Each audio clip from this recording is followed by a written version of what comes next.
Bem, estamos chegando aí no final do livro de Colossenses. Pelo menos para mim foi uma bênção ter estudado esse livro. Espero que a partir das reflexões que a gente fez nele, a gente possa cada vez mais cumprir a vontade de Deus para as nossas vidas. Eu gostaria de começar aqui com vocês, refletindo um pouco sobre a nossa realidade atual. O mundo está quebrado. Algo de errado existe nesse mundo, não é possível. Basta a gente dar uma olhada, avaliar algumas situações, entender alguns fatos que a gente vai chegar nessa conclusão. Como é que a gente pode saber disso? Qual a situação do nosso mundo, da nossa realidade, da nossa vida, das nações, da nossa cidade, da nossa sociedade?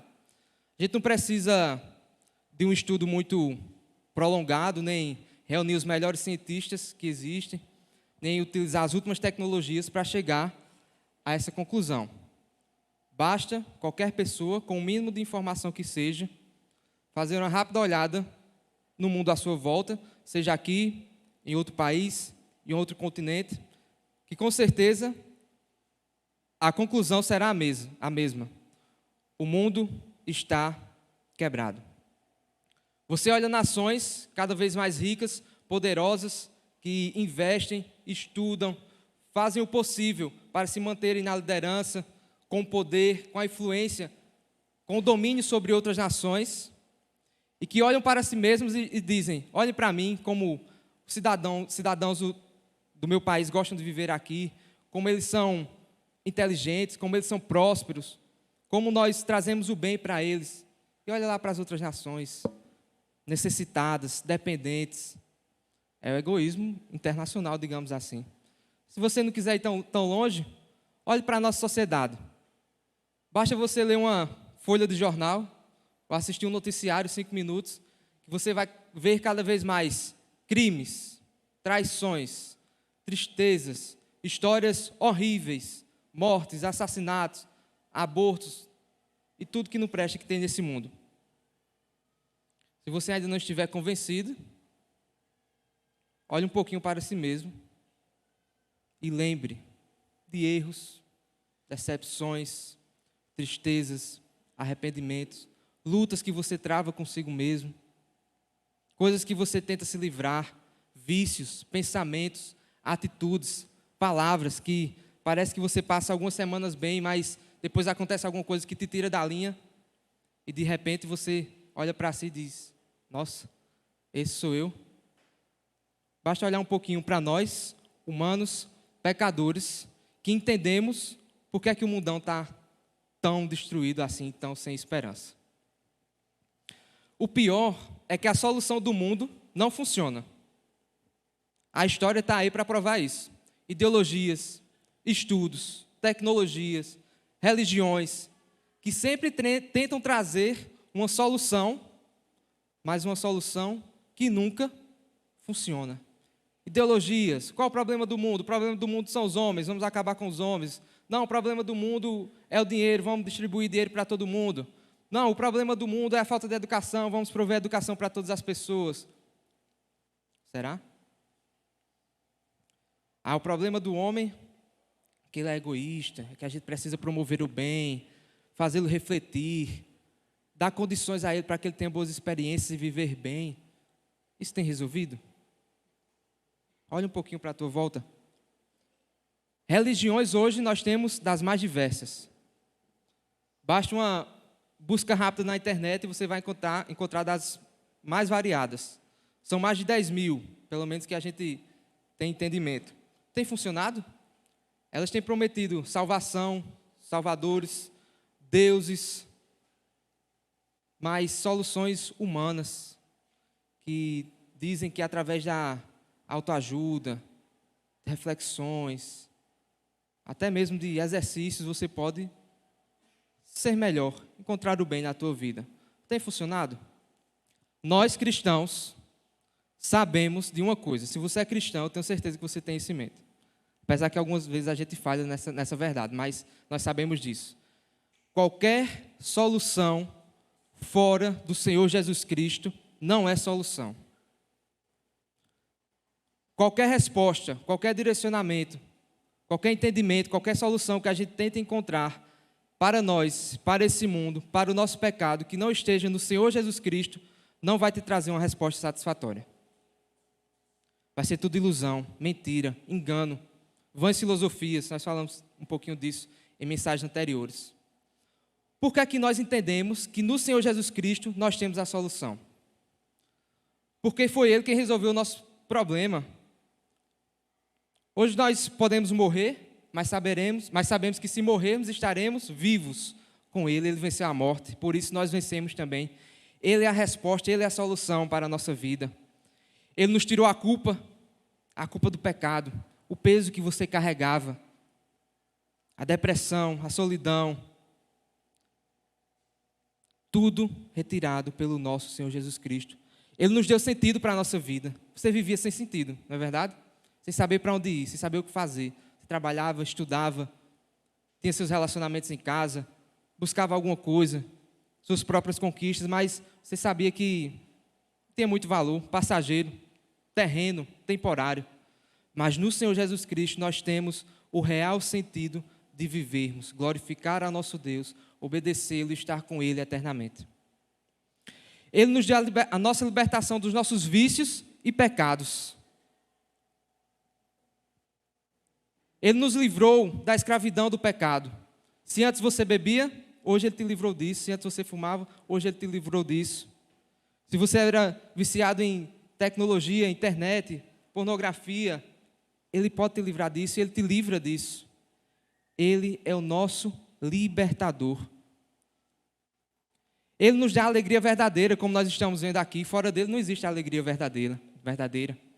Nós podemos provar, tentar, pesquisar, como Salomão fez, mas fora do Senhor Jesus Cristo não existe sentido real para as nossas vidas. E é no Senhor Jesus Cristo também que nós temos relacionamentos verdadeiros. Quem aqui não quer se relacionar bem com o outro? Nós somos criados para isso. A gente não é criado para viver sozinho, independente, não. Pelo contrário, vivemos em comunidade. E um dos maiores anseios do ser humano é encontrar pessoas confiáveis, que ele consiga ter uma certa intimidade, conversar, contar com a ajuda de outros. Isso nós buscamos. E apenas no Senhor Jesus Cristo nós temos relacionamentos verdadeiros. Mas me espanta o fato de que muitos de nós, mesmo sendo cristãos, mesmo tendo conhecimento disso tudo que eu estou trazendo aqui para vocês, nem sempre a gente vive de acordo com essas bênçãos, com esses presentes maravilhosos que Deus nos deu. Muitas vezes a gente volta lá a pecar, a gente se sente culpado, a gente começa uma amizade com alguém que não deveria, a gente se entristece, a gente é ingrato, egoísta. Mesmo cristão, nós voltamos a isso. Mas hoje aqui, eu queria que a gente refletisse exatamente nesse ponto. Nós, como cristãos, precisamos viver uma vida de prioridades, em que o reino de Deus e o nosso Senhor Jesus Cristo é o primeiro lugar. Não podemos ter no mundo a esperança, porque ele já está quebrado, ele já está condenado. Não podemos. Não podemos procurar em outro local, em outra pessoa que não o Senhor Jesus Cristo, a resposta para a nossa vida. O mundo tenta em vários locais, mas não consegue. Nós, cristãos, filhos do Senhor, temos essa resposta. E viver fora disso não é, no mínimo, inteligente da nossa parte enquanto cristãos. Se o nosso Senhor, soberano, Deus de todas as coisas, desceu aqui, agiu em nosso favor e nos possibilitou viver dessa forma, nós, crentes, devemos buscar isso. Portanto, nós precisamos viver a nossa vida baseado nessa realidade, que o reino de Deus, que o nosso Senhor Jesus Cristo é o primeiro lugar da nossa vida. É tudo que nós temos de mais importante, de mais valioso. É isso que nós precisamos buscar. Isso não significa dizer que nós não vamos trabalhar, estudar, ganhar o nosso pão, se especializar, se esforçar em algo. Não, não é isso. Mas que tudo que nós fazemos é, ou pelo menos deve ser, para o reino de Deus, para a glória do Senhor. E aí, a carta de Colossenses, no finalzinho dela, que é onde a gente vai entrar aqui, nos leva a viver uma vida como essa que eu estou trazendo aqui para vocês. Uma vida que está nesse mundo, mas que não é desse mundo. Uma vida em que você é cidadão daqui, desse mundo, mas que na verdade você já foi transportado para o reino do Filho amado.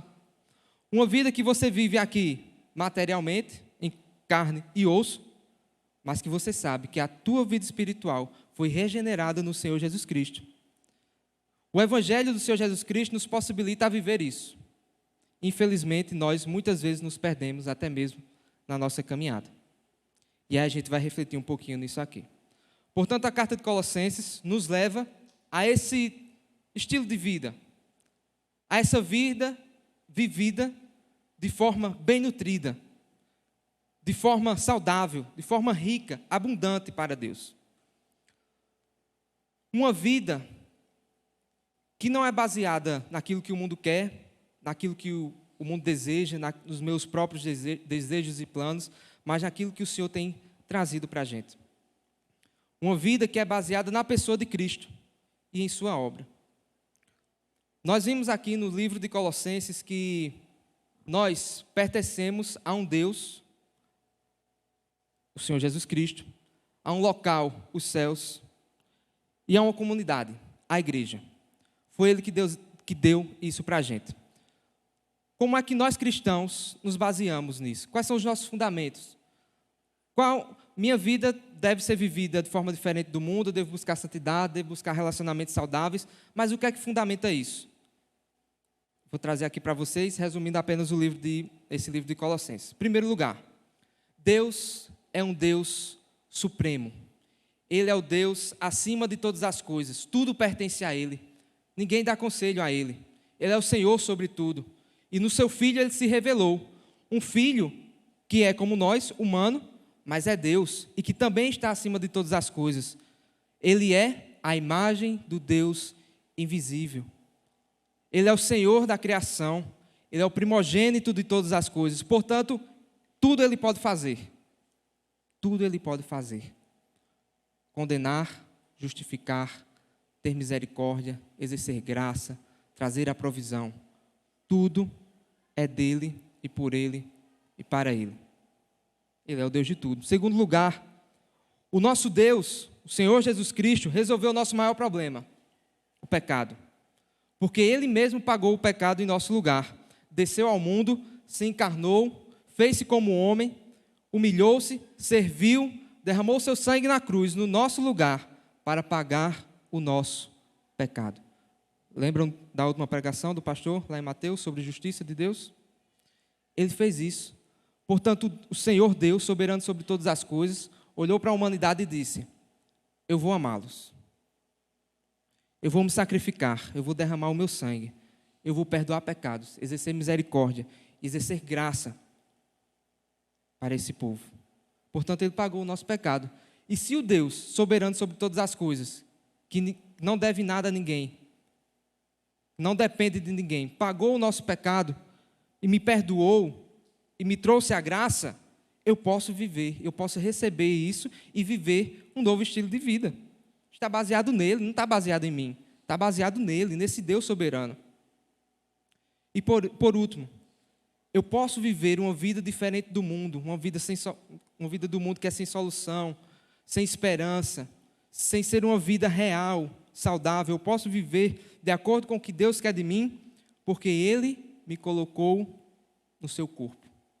Eu sou membro do corpo, a igreja de Cristo, que está unida com o cabeça, o próprio Senhor Jesus Cristo.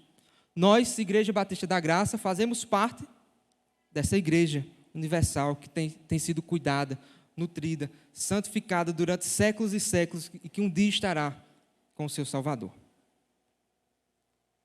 A partir disso, a partir da obra do Senhor Jesus Cristo, a partir de sua pessoa, nós temos razão, temos argumento, temos motivos para viver uma vida diferente, para viver uma vida regenerada, para viver uma vida de acordo com a suprema vontade do Senhor.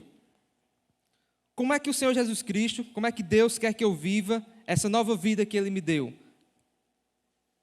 Essa nova vida que é diferente daquela que eu tinha anteriormente, que o mundo me dominava. Em primeiro lugar, santidade. A gente viu isso lá em Colossenses capítulo 3. Que nós devemos viver de acordo com aquilo que fomos chamados para viver.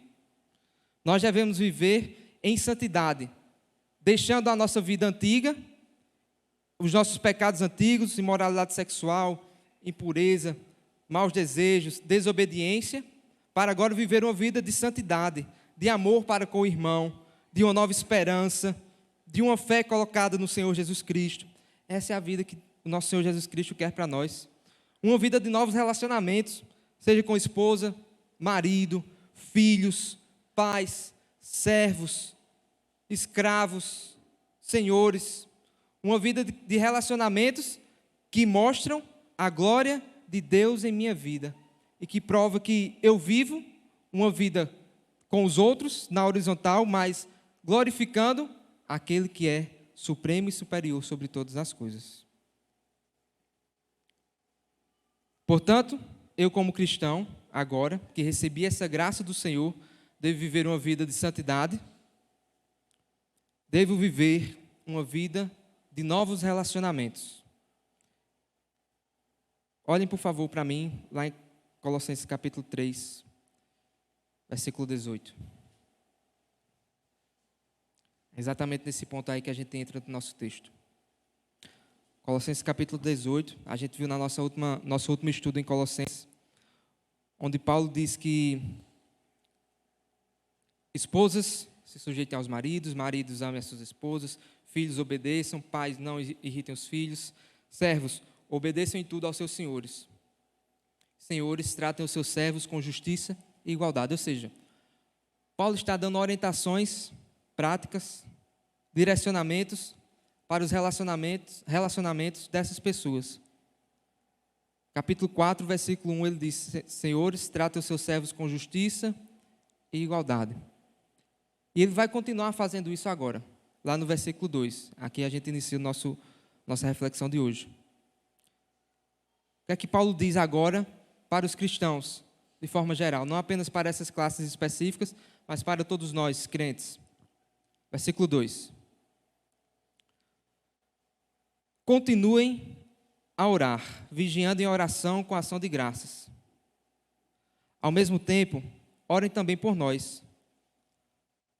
Orem também por nós, para que Deus nos abra uma porta à palavra, a fim de falarmos do mistério de Cristo, pela qual também estou algemado. Orem para que eu torne esse mistério conhecido como me cumpre fazer. Vamos continuar, versículo 5. Sejam sábios no modo de agir com os que são de fora e aproveitem bem o tempo. Que a palavra dita por vocês seja sempre agradável, temperada com sal, para que saibam como devem responder a cada um. Agora, Paulo olha para a igreja e diz assim: olha, vocês precisam continuar orando. Por isso, dessa forma. Vocês precisam ser sábios no modo de agir e no modo de falar para os que são de fora. Então, Paulo está pegando aquele povo e dizendo: orem, lutem pelo reino de Deus, pela palavra. Testemunhem de acordo com aquilo que vocês receberam. Porque vocês dizem que vivem uma nova vida e vocês precisam viver de acordo com isso que vocês receberam. Sejam sábios no modo de agir, sejam sábios no modo de falar. Nós cristãos somos convocados a cumprir uma missão dada por Deus, diretamente a nós. Você que está aqui hoje, você tem uma missão a cumprir, dada por Deus. No mínimo, e primeiramente como cristão. Ser santo, se relacionar bem com as pessoas, ser um exemplo, ser padrão, mostrar que de fato você foi regenerado, saber falar, não ser grosso, orar por aquilo que de fato você deve orar. Isso tudo faz parte da nossa luta, da nossa missão, do exercício cristão diário, prático. Portanto, eu também, você é responsável por viver uma vida executando a missão do testemunho, a missão de testemunhar o amor que você um dia recebeu. E aí Paulo diz aí no versículo 2, continuem a orar. Paulo não diz simplesmente orem, mas ele diz: continuem a orar, persevere, seja constante, não desanime. Como é que está a nossa oração hoje? Esse é uma boa prática para a gente, que a gente deve buscar, um padrão que a gente deve almejar. Não é uma oração que é interrompida por circunstâncias. Hoje eu estou bem, eu vou orar. Não, hoje não foi bem, eu não estou com vontade de orar. Estou desempregado, estou mal, briguei com a mulher, briguei com o marido, não estou com vontade de orar. Não, perseverança na oração. Não desanimem na oração, orai sem cessar. Essa é a ordem de Deus para nós. Cristão, você deve orar. Cristão que não ora, não fala com Deus. Cristão que não ora, não tem um relacionamento diário, uma visita, uma conversa, um colocar de anseios, preocupações diante do Senhor.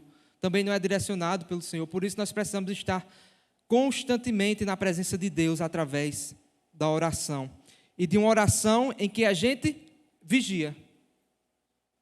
Isso te lembra alguma coisa? Jesus Cristo disse lá no Getsêmani: vigiai e orai. A gente precisa vigiar, a gente precisa orar, mas orar sendo vigilante.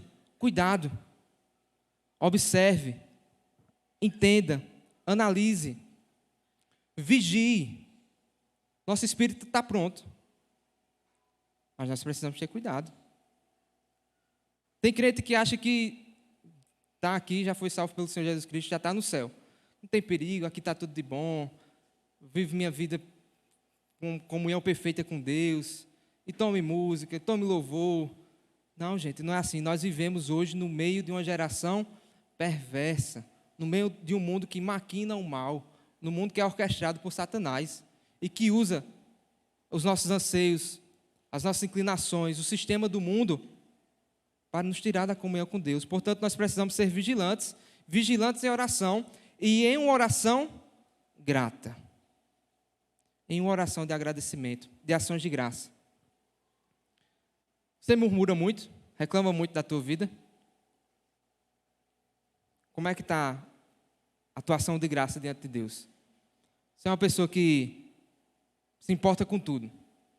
O muriçoca me picou, o ventilador quebrou, faltou dinheiro para o pão, e você está lá reclamando da vida. Por que é que Deus fez isso comigo? Por que é que Deus me colocou nessa situação? Por que é que eu estou passando por isso? Não podia ser outro não, porque logo eu. O crente é grato. Ele sabe que tem o maior presente de todos que alguém poderia receber, a sua salvação.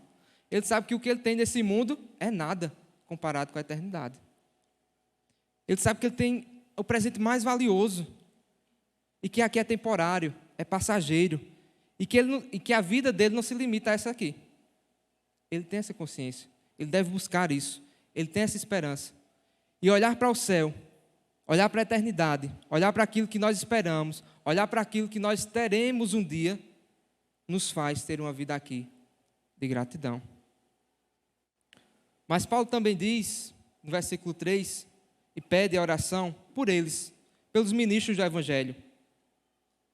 Paulo diz, ao mesmo tempo, orem também por nós. Sabe como é que Paulo estava nessa situação aqui? Paulo estava preso. O que é que você acha que foi o pedido de Paulo em seguida? Ore por nós para que o juiz aceite o habeas corpus. Ore por nós para que Deus mande um terremoto e a gente saia. Ore por nós para que esses guardas aqui tenham um infarto, todo mundo morra, a gente fuja. Foi isso? Para que Deus nos abra uma porta à palavra, a fim de falarmos do mistério de Cristo, pelo qual estou algemado. Portanto, Paulo orienta aqueles irmãos que eles orem, não por eles mesmos, pelos seus próprios desejos, planos, pelas suas promoções, pelos seus presentes, por aqueles familiares, pela provisão. Não que a gente não possa orar por isso, a gente pode. Mas Paulo diz, ore por nós. Nós quem? Nós, ministros de Cristo, que levamos o Evangelho, que pregamos, que sofremos por essa mensagem, que estamos presos por conta dessa mensagem. Portanto, nós precisamos também interceder por aqueles que levam, que se entregam, que pregam, que estudam, que se esforçam. Numa oração intercessora pelo reino. pela palavra, pela abertura de portas à palavra, pela propagação do evangelho, pelo avanço do reino de Deus. Ele não está pedindo para si, não. Ele não está sendo egoísta, pelo contrário. A preocupação de Paulo é com o avanço da palavra. A outra orientação de Paulo é a seguinte. Paulo vai falar agora com os colossenses sobre testemunho. Ele diz: irmãos, sejam sábios no modo de agir com os que são de fora e aproveitem bem o tempo. O que é que Paulo está dizendo aqui? Cuidado com as atitudes, o que vocês fazem, para onde vocês vão, a forma que vocês fazem as coisas. Cuidado com isso. Mas a gente não deve viver a vida da gente, nós temos tantos direitos, tantas coisas que a gente pode fazer, eu posso me divertir, posso sair por aí, posso falar o que quiser, posso estar com quem quiser. Irmãos, sejam sábios no modo de agir. Para quem? Com os que são de fora. Os crentes devem se preocupar com o seu testemunho. O que é que o descrente está falando da nossa vida? O que é que o ímpio está... Qual a conclusão que o ímpio chega quando olha para a gente e fofoca da gente e julga o cristão? E como aquele crente está ali, não quer ser nunca, Deus me livre. Está na igreja e diz que é crente, olha o que ele está fazendo aqui por trás. Sabedoria no agir. Porque as tuas atitudes, teu modo de falar, o que você faz fora desse ambiente aqui, fala muito daquilo que você crê, a quem você serve. Próximo conselho: sejam sábios no modo de agir, versículo 6, e que a palavra dita por vocês seja sempre agradável. Sejam sábios no modo de falar também. Domine a língua. É um exercício cristão que você precisa buscar e fazer. A boca fala do que o coração está cheio, não é verdade? Você fala muito de uma coisa, alguma inclinação má você tem. Cuidado com isso, cuidado no teu falar. As palavras que você escolhe para dizer, as gírias, as expressões, o modo de falar. Isso tudo diz quem você é, mas quem dera parasse no que você é. Isso diz também sobre o Senhor que você serve, sobre o evangelho que você diz seguir, sobre a comunidade que você está. Por isso, cuidado no que você fala. E esse falar ele deve ser sempre agradável. Quer ser agradável? É bom. Bom de se ouvir, interessante, temperado com sal. Sal demais na comida é bom de comer, não, fica salgado, né? Mas sal de menos fica insosso. Por isso que ele diz temperado, equilibrado, no ponto certo. A questão aqui não é ganhar discussão, não é ganhar no grito, não é ganhar na força, na brutalidade, mas ganhar a alma. Direcionar aquela outra pessoa através das suas palavras, através da atuação, para Cristo, para o Evangelho, para que saibam como devem responder a cada um. Para Paulo aqui, era muito mais importante ele ser um ministro fiel do Evangelho do que ser um homem livre. Percebeu isso? Como eu falei, não se importou com sua liberdade, com as injustiças que ele estava sofrendo. Ele não se importou com o que ia acontecer com ele. Pelo contrário, ele já estava próximo de ser executado. Sua preocupação era com o reino de Deus. Ele era mais preocupado em ser um ministro fiel do que um homem livre. Paulo fez, não sei se ele tinha total consciência disso, mas Paulo fez da cadeia, daquele local, o seu púlpito. Vocês mais do que eu sabem da história de Paulo. Exemplo de cristão, apóstolo, que se entregou para a obra de Deus, que se entregou ao Senhor, que foi chamado e ouviu a voz do Senhor. Aquele homem pregou nos mais diversos locais. Em Éfeso, em Roma, em Jerusalém. Ele fez viagens missionárias que impactaram as regiões em que ele passou. Paulo pregou para as mais diversas pessoas, de todas as classes. Imperadores, guardas, pessoas sem dinheiro, doentes, das mais diversas nacionalidades.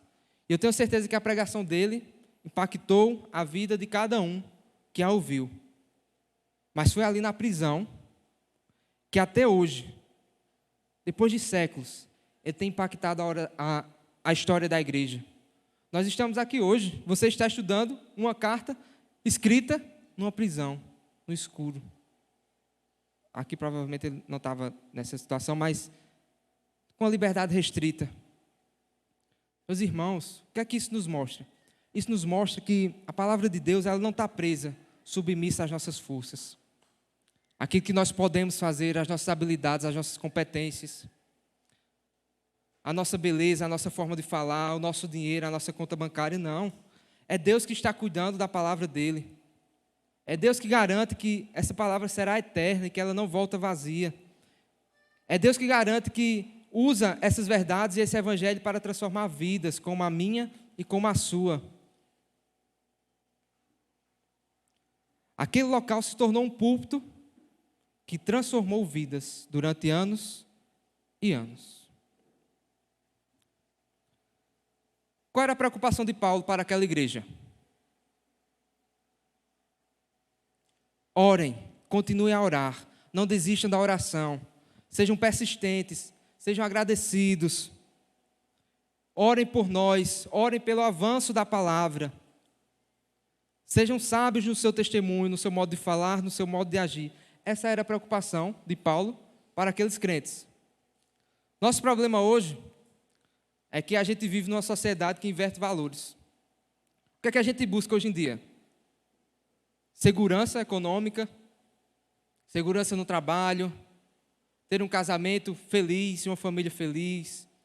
A gente busca ser bem visto, uma boa reputação, estar bem vestido, estar cheiroso, arrumado. A gente busca um meio de transporte. Gente, isso vai levar a gente para o céu? Isso vai garantir o nosso passaporte para a eternidade? São coisas que nós devemos, precisamos buscar, logicamente, pelo nosso testemunho, pela nossa sobrevivência, porque é a vontade de Deus, sim, mas não é eterno. Não é isso que, de fato, nós cristãos devemos nos preocupar em última instância. O que é que nós devemos buscar? O nosso Senhor acima de todas as coisas. Amar o Senhor acima de todas as coisas. Estar na presença dEle em oração. Uma vida que, de fato, testemunha aquilo que Ele fez por nós um dia. Portanto, nós devemos nos preocupar com o primeiro lugar da oração nas nossas vidas. Nós devemos nos preocupar com a palavra de Deus, se a nossa vida está proclamando a palavra de Deus como ela deve proclamar. E nós precisamos nos preocupar também, que é o que nós vamos ver em seguida, com o nosso testemunho e como é que a nossa vida tem impactado na vida de outras pessoas.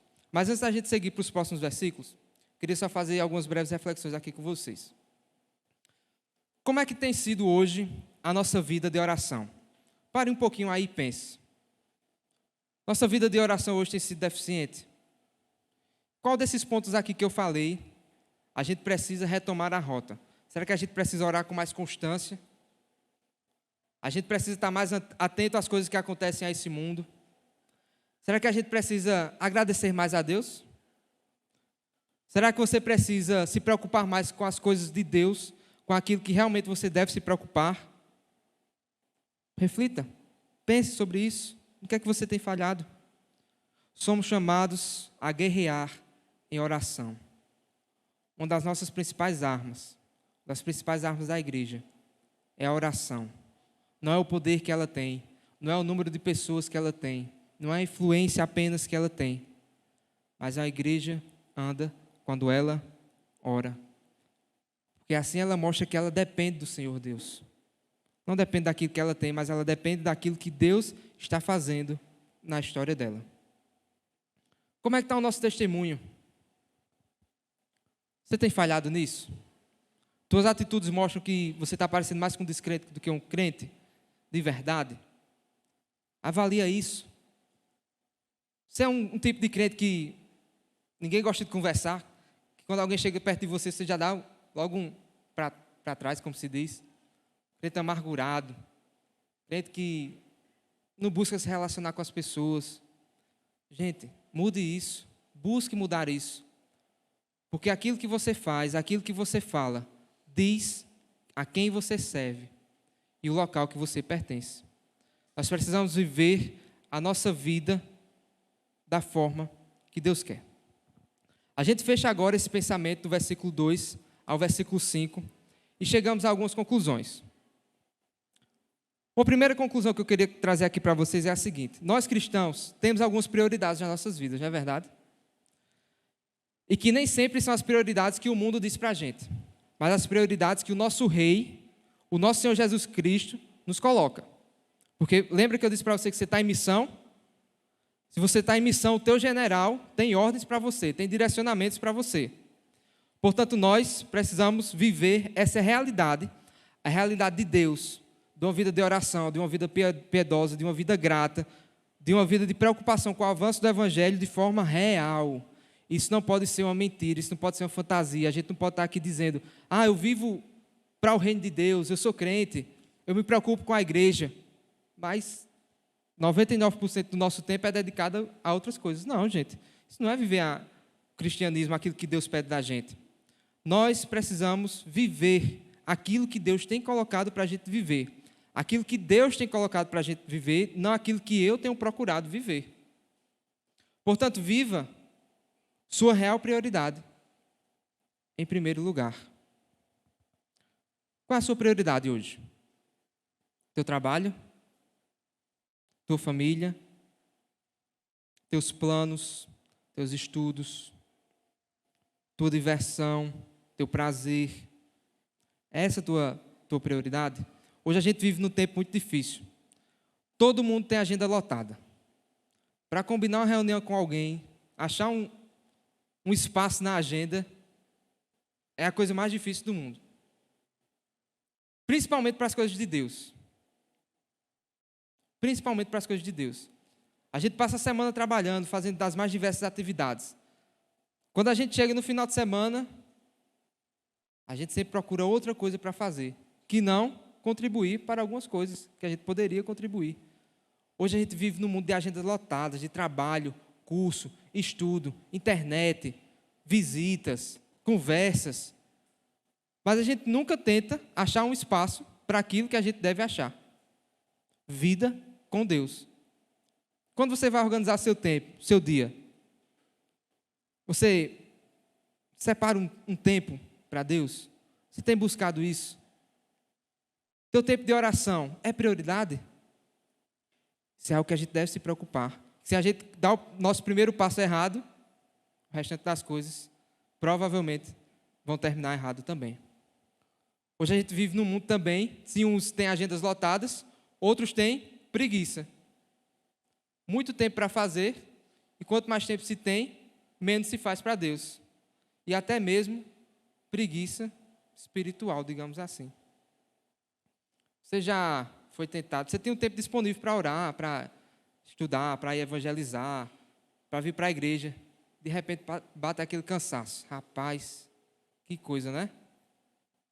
Tentação. Mas o crente precisa estar alerta a isso, vigilante. E se hoje existe algo que rouba nosso tempo, se chama internet. Você usa 5 minutos. Aqui nem aquela soneca da manhã, né? Você tira um cochilo de 5 minutos, quando acorda, tem passado já 2 horas. É a mesma coisa. E aí eu me pergunto, será que de fato a gente não tem tempo para Deus? A gente não tem as coisas de Deus como prioridade porque a gente não quer ou porque realmente não é possível? Isso é algo que a gente precisa refletir. E aí a gente vai agora para a nossa segunda parte aqui do texto. O que é que eu tenho dito aqui para vocês? Eu tenho dito que nós, como cristãos, precisamos ter prioridades. E o reino de Deus, servir a Deus, doar a nossa vida a Deus, deve ser prioridade do cristão. Acredito que ninguém aqui discorde disso. E a gente vai ver agora, na segunda parte do texto, alguns exemplos disso, de pessoas, crentes, fiéis, que doaram suas vidas, entregaram as suas vidas para o serviço, para o cuidado, para o evangelismo, para a pregação, e que estão aqui nessa parte final da carta como exemplos de homens fiéis ao Rei soberano, supremo sobre todas as coisas. Pessoas que lutaram em oração, pessoas que deram testemunho, pessoas que foram sábios no falar e no agir, pessoas que serviram, porque eles sabiam que eles tinham um propósito maior. agradar em tudo ao Supremo Rei. Antes de começar no versículo 7, queria fazer apenas uma ilustração. Tem uma história bem interessante de um tempo que o Japão estava em guerra. Vocês sabem que o Japão lutando em guerra é até caricato, digamos assim, porque eles são bem fiéis àquilo. Isso é algo muito do povo deles. Mas tem uma história que diz assim: um jovem estava olhando para um Monte Fuji. O Monte Fuji é um monte que é símbolo lá do Japão. Ele estava olhando de forma muito concentrada, atenciosa para aquele monte, para aquela beleza. Até mesmo numa posição assim de adoração, de contemplação. E aí chegou um outro jovem cristão perto dele e disse: o que é que você está vendo nesse monte? Por que é que ele é tão diferente para você? Resposta dele: esse monte que você está vendo, ele é um símbolo do nosso imperador. E é o imperador que nós amamos, mais mesmo do que as nossas próprias vidas. E aí esse jovem trouxe uma história para explicar aquilo.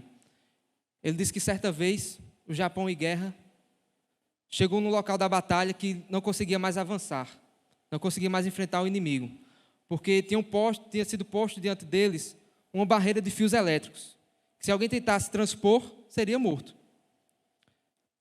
Para alcançar a vitória, o general fez a seguinte convocação. Ele disse: preciso de homens voluntários. Essa aqui é um chamado para a morte. Você irá nessa missão sozinho, e a sua missão será cortar a cerca. A corrente elétrica vai te matar. E para essa missão eu preciso de muitos homens. Homens que se sacrifiquem, que entreguem as suas vidas. Mas quando o trabalho terminar, quando a missão de vocês terminar, o exército marchará por cima de seus corpos, vitoriosos, para vencer o inimigo e assegurar a vitória do imperador. Essa era a missão. Cada homem, ao alcance da voz daquele general, se ofereceu de prontidão para a missão. E ele sabia que era uma missão de sacrifício, ir para a morte. E foi até difícil escolher qual deles iria, de tão ansiosos que eles estavam, porque eles queriam provar o amor que eles tinham pelo imperador. Amor maior do que eles tinham pela própria vida. Vocês sabem do que eu estou falando, né? Vamos lá para o versículo 7. Paulo continua: quanto à minha situação, Tíquico, irmão amado, fiel ministro e conservo no Senhor, lhes dará todas as informações. Eu estou enviando com o expresso propósito de lhes dar conhecimento da nossa situação e de alertar o coração de vocês. Com ele estou enviando Onésimo, o fiel e amado irmão que é da igreja de vocês. Eles contarão a vocês tudo o que está acontecendo aqui. O que é que eu vou fazer agora, a partir desses versículos? Vou dar para vocês algumas características que o texto traz para a gente desses personagens, certo? Para que a gente entenda mais ou menos o perfil de cada um e qual foi a ação deles no reino de Deus. Tíquico, versículo 7, era um irmão amado, o irmão que a gente gostava de estar na presença dele, gentil, amoroso, mas ele era fiel, alguém que você poderia contar, que você poderia caminhar, contar com ele em situações difíceis, em serviços, em exercícios que ele deveria fazer na obra, porque ele era um fiel ministro, mas ele também era servo, conservo no Senhor. Ele era alguém que servia, que estava ali pronto a servir e ser fiel e fazer bem feito suas tarefas. E ele foi responsável por levar as informações de Paulo àquela igreja. E com ele estava indo também o companheiro, Onésimo. Vocês lembram de Onésimo? Escravo de Filemon, que fugiu de Filemon, encontrou-se com Paulo em Roma. Paulo o gerou como filho na fé na prisão e devolveu de volta para Filemon. Um escravo que, mesmo sendo escravo, se tornou livre. Ele que agora estava sendo chamado por Paulo como fiel. Ele já não era mais aquele escravo fujão, mas ele era um irmão fiel e também amado. Onésimo era da igreja de Colossenses. Eles contarão a vocês tudo o que está acontecendo aqui. Aristarco, versículo 10, estava preso com Paulo. Aristarco, que está preso comigo, manda saudações. Quem era Aristarco? Aristarco era um amigo na tribulação de Paulo. Aristarco sofreu das mais variadas tribulações com Paulo. Ele colocou a sua vida em risco também quando estavam conspirando contra Paulo. Ele naufragou com Paulo quando Paulo estava no barco. E agora estava preso. Era um parceiro de aventuras e preocupações e aperreios de Paulo. Esse era Aristarco. Está preso comigo, manda saudações. E também Marcos, primo de Barnabé. Vocês lembram de Marcos? Que um dia foi deixado de lado, mas que agora está sendo enviado com Aristarco. E qual era a instrução de Paulo a respeito desses dois homens? Recebam-no bem. Eles são irmãos, são servos de luta, de sofrimento, e agora eles são úteis para o Evangelho. Versículo 11, também Jesus, conhecido como justo, manda saudações. Estes são os únicos da circuncisão que cooperam pessoalmente comigo pelo reino de Deus. Eles têm sido o meu consolo. Sobre Jesus justo, não se sabe mais nada além desse texto. Mas ele é um exemplo de cristão que, mesmo que anônimo, foi um consolo para Paulo. Foi colocado no rol de cristãos que era um consolo para aquele apóstolo que estava preso e sofrendo pela igreja. Versículo 12, Epáfras. Epáfras, que foi quem plantou, quem iniciou, evangelizou essa igreja e que era pastor dessa igreja. Versículo 12, Epáfras, que é da igreja de vocês, manda saudações. Ele é um servo de Cristo Jesus, que está sempre lutando por vocês em oração. Epáfras era um guerreiro, era um pastor guerreiro de oração daquela igreja. Mesmo estando longe, ele se preocupava e amava aqueles irmãos e os tinha em oração. Com um objetivo, qual o objetivo? Para que vocês se conservem maduros e plenamente convictos em toda a vontade de Deus. Inclusive, esse propósito, esse objetivo, foi dito lá no começo da carta. Paulo almejava para aqueles cristãos que eles alcançassem o pleno conhecimento da vontade de Deus, para que eles vivam a vida de forma digna do Senhor. E agora ele repete aqui esse mesmo desejo, que está inserido na oração de Epáfras, que eles sejam maduros e convictos em toda a vontade de Deus. Versículo 13, posso testemunhar a respeito de Epáfras, de que muito se empenha por vocês, pelos de Laodiceia e pelos de Hierápolis. Epáfras também era um servo que se doava, que se entregava, que se sacrificava por aqueles irmãos. Versículo 14, Lucas, o médico amado, e também Demas, mandam saudações. Lucas acompanhou Paulo em algumas situações, em algumas viagens aqui, e nós conhecemos Lucas como um médico. Um médico que cuidava do corpo, mas que também era um consolo para Paulo, que agora estava nessa situação. E Demas, um personagem um tanto conhecido aqui da história bíblica, que aqui nesse texto não é dito nada sobre ele. Mas Demas é citado 3 vezes na Bíblia. Na primeira, numa lista de servos cooperadores do Evangelho. Está lá em Filemão, se eu não me engano. Agora, em Colossenses, Demas é citado, mas apenas citado. E lá em 2 Timóteo, Demas é citado, mas como alguém que abandonou o Evangelho, abandonou a fé. Versículo 15. Saúde os irmãos de Laodiceia. Era uma igreja próxima deles. Bem como Ninfa e a igreja que se reúne na casa dela. Ninfa, uma serva do Senhor, que entregou o seu coração para Deus, mas que também estava sendo hospitaleira e abrindo a sua casa para o serviço do reino. Até porque naquele tempo a gente não tinha templos construídos como nós temos hoje, e a igreja se reunia na casa das pessoas. Versículo 16. Depois que esta carta tiver sido lida entre vocês, façam com que seja lida também na igreja dos Laodicenses. E vocês leiam também a carta que vier de Laodiceia. Paulo queria que existisse essa troca de cartas entre a igreja de Colossenses e de Laodiceia. E digam a Arquipo: atente para o ministério que você recebeu no Senhor, cumprindo bem a sua tarefa. Arquipo era o irmão que precisava de encorajamento, que não estava cumprindo a responsabilidade dada pelo próprio Deus, mas que precisava corrigir a rota e cumprir a ordem dada por Deus. E aí Paulo termina a carta dizendo o seguinte: a saudação é de próprio punho.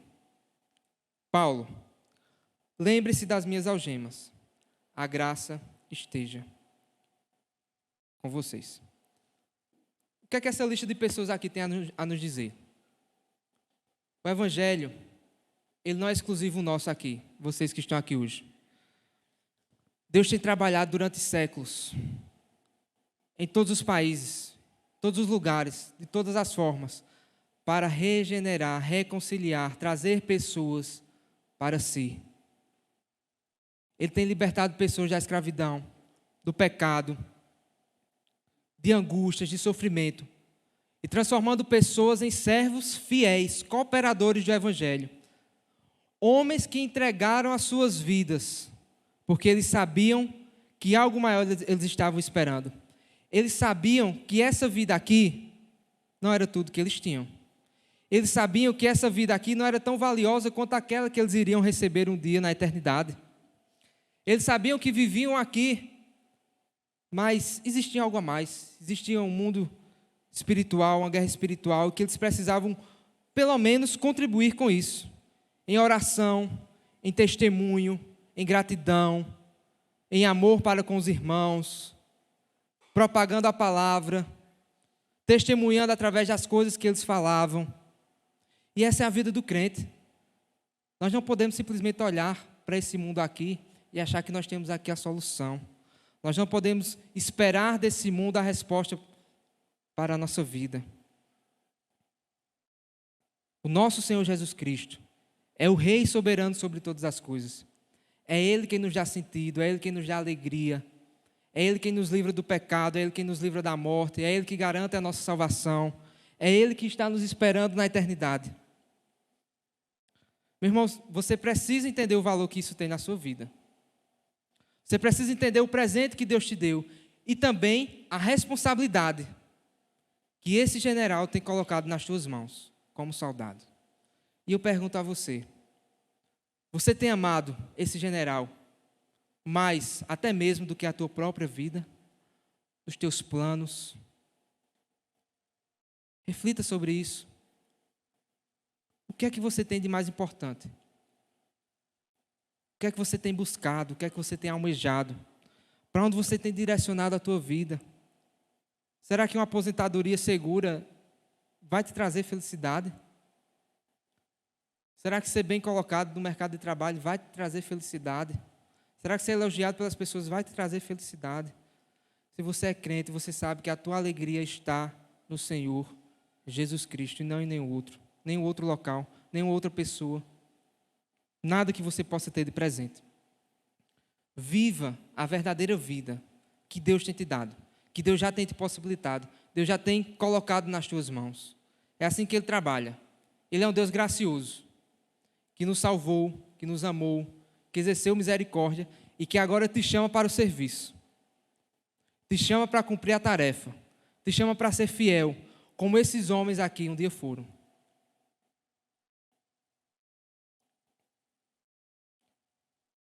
Tem uma música do Logos que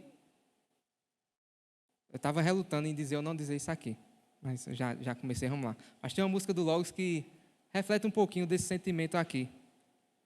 Eu não vou cantar, vou parafrasear aqui para vocês, mas que diz assim: causa surpresa para muitos hoje em dia ver histórias que séculos e séculos não conseguiu apagar. Homens, discípulos que deixaram suas redes, seu trabalho, a sua vida e seguiram a quem? A Jesus. Não tiveram uma vida boa, mas eles trocaram por melhor. O que é que eles fizeram? Andaram perto de Cristo. Eles viram os milagres de Cristo. E eles deixaram marcas. Quais marcas eles deixaram? Olha aí para a sua Bíblia. Está aí na sua mão. O registro da história do Evangelho. O Evangelho que salva vidas, que transforma vidas e que tira homens do pecado. para uma nova vida de santidade. O que é que a gente deve fazer? Pisar sobre essas marcas. Pagar o preço, não o preço que se diz por aí, mas o preço no bom sentido, de alguém que um dia se dispôs a servir a esse general e amá-lo, até mesmo mais do que a minha vida. Eu te pergunto, meu irmão, como está a tua vida hoje? Você tem amado de fato ao Senhor? O que você tem buscado? Reflita nisso. Reflita na semana durante isso. Reflita durante a sua semana sobre isso. Eu quero te desafiar mais uma coisa aqui. O nosso Senhor te chama para o serviço, para entregar a tua vida. Não importa o que as pessoas falam. Não importa o que as pessoas julgam. Não importa o que você perde. Não importa o que você deixa para trás. Não importa as tuas posses. As pessoas que você ama e que podem te deixar se você quiser servir ao Senhor. Mas algo muito melhor está te esperando. Uma vida de plena alegria e de pleno serviço na presença de Deus. Tudo que poderia ser feito, Ele já fez. Ele é a imagem do Deus invisível. Ele é o Rei soberano sobre toda a criação. Ele já desceu à terra. Ele já derramou o seu sangue. E Ele já abriu um novo e vivo caminho para você se achegar à presença de Deus. Aceite o chamado que Deus tem para a tua vida. Responda a convocação do nosso grande general. Entregue a tua vida. Atenda a esse chamado sacrificial. E não tenha medo da morte. Porque ela é só uma passagem para a nossa vida eterna com o Rei. Amém? Deus nos abençoe.